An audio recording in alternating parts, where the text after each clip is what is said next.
Assalamualaikum warahmatullahi wabarakatuh.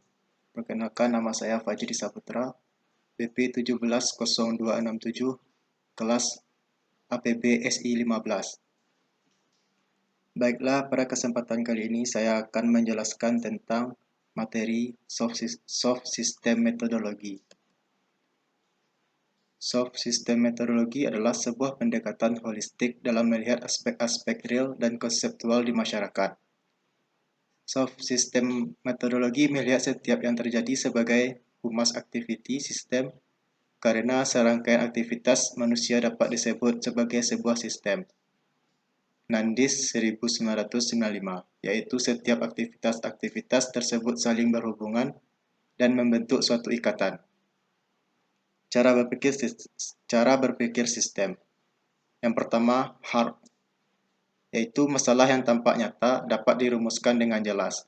Yang kedua, soft, masalah tidak dapat diformulasikan atau dinyatakan dengan tepat, dan seringkali masalah-masalah tersebut hanya merupakan isu yang membutuhkan perhatian. Hard system metodologi mampu menjawab persoalan di tataran terstruktur. Soft system metodologi dapat digunakan ketika pendekatan mekanikal tidak bisa menjelaskan secara utuh realitas dunia nyata.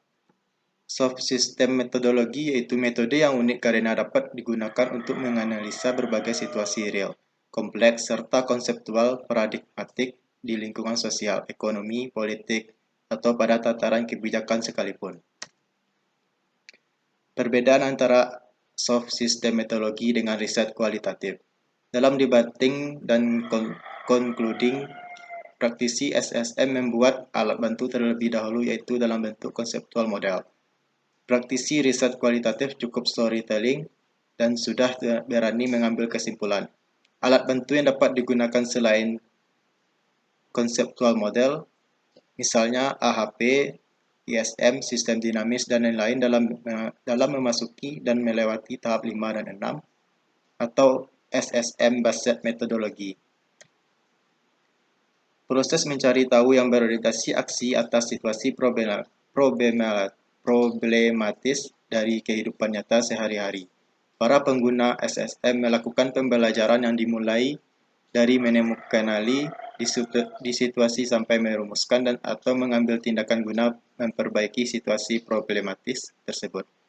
Proses pembelajaran terjadi melalui proses yang terorganisir di mana situasi nyata dieksplorasi dengan menggunakan alat intelektual yang memungkinkan terjadinya eksekusi yang terarah yang disebut sejumlah model aktivitas yang punya maksud yang dibangun berdasarkan sejumlah sudut pandang atau worldview yang murni.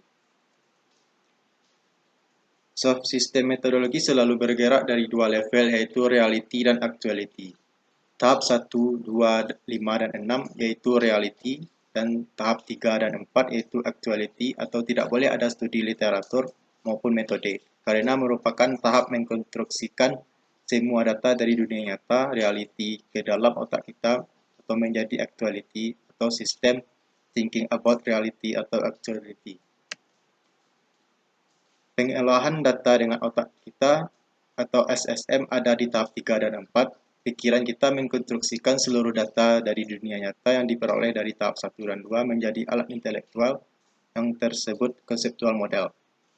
Yang ketiga, minum kopi yaitu reality. Yang keempat, contoh yang keempat membayangkan minum kopi yaitu actuality. SSM bukan tujuan tapi alat. Tujuan penelitian yaitu terdapat pada tahap dan 5. Ini adalah contoh gambar dari Soft System Methodology Overview atau 7-Stack Model.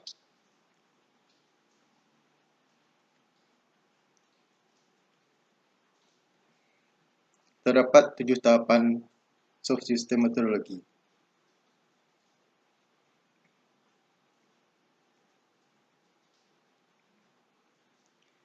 Tahap yang pertama, Situation Considered Problematic. Yang kedua, Situation Expressed. Itu bisa dilakukan bersamaan. Tahap yang ketiga, Root Definition of Relevant System, yaitu alat untuk membuat konseptual model Yang kedua, memilih dan memberi nama sebuah Human Activity System atau HAS atau RD dilakukan dengan teknik PQR, mengejarkan P dengan Q untuk mewujudkan R. PQR menjawab pertanyaan what, who, why terkait proses transformasi. Dimatangkan dan difinalkan dengan gateway.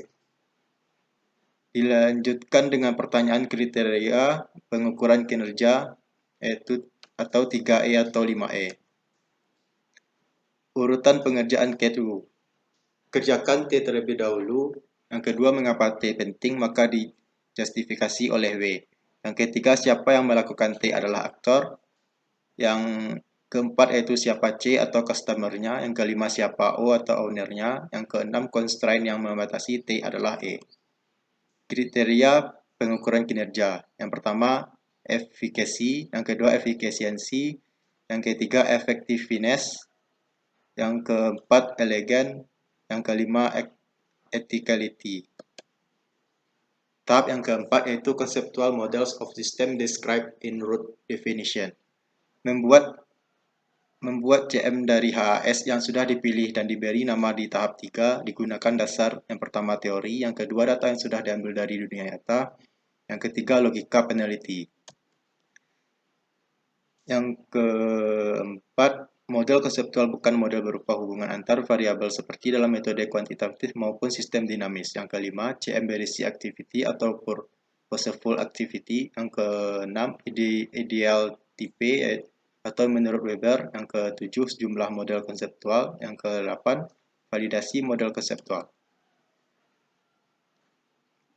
Yang ke-9, dibuat sebagai alat intelektual bagi peneliti sebagai alat bantu supaya peneliti lebih cermat, mendalam, dan lengkap dalam memahami dunia nyata.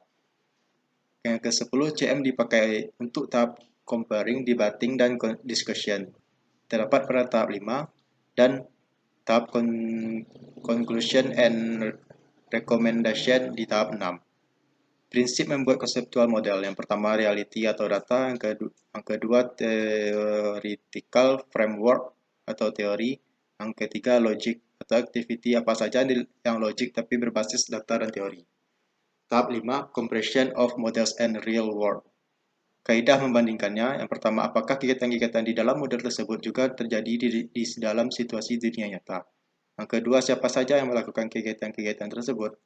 Yang ketiga, kapan kegiatan tersebut dilaksanakan. Yang keempat, siapa lagi yang dapat melakukan kegiatan-kegiatan tersebut. Yang kelima, bagaimana cara lain yang mungkin untuk melakukan kegiatan-kegiatan tersebut. Tahap yang keenam yaitu change systematically describable culturally visible. Diperoleh dari akomodasi atas pandangan orang-orang dengan beragam sudut pandang dan pendapat. Memenuhi syarat yang pertama, dapat diterima argumennya atau cocok dengan sistem aktivitas manusia. Yang kedua, dapat dimungkinkan secara kultural. Yang ketiga, aspek yang dipertimbangkan untuk perbaikan. Penyempurnaan atau perubahan. Yang pertama, perubahan terkait dengan struktur. Yang kedua, perubahan terkait dengan proses. Yang ketiga, perubahan terkait dengan sikap. Tahap yang terakhir yaitu action to improve the problem situation. Dilakukan berdasarkan rumusan saran langkah tindakan sebagaimana di tahap 6. Ini adalah contoh aplikasi soft system metodologi. Ini terdapat di tahap pertama, tahap yang kedua, ini adalah tahap yang ketiga, dan ini adalah di tahap 4, tahap yang kelima, tahap yang keenam,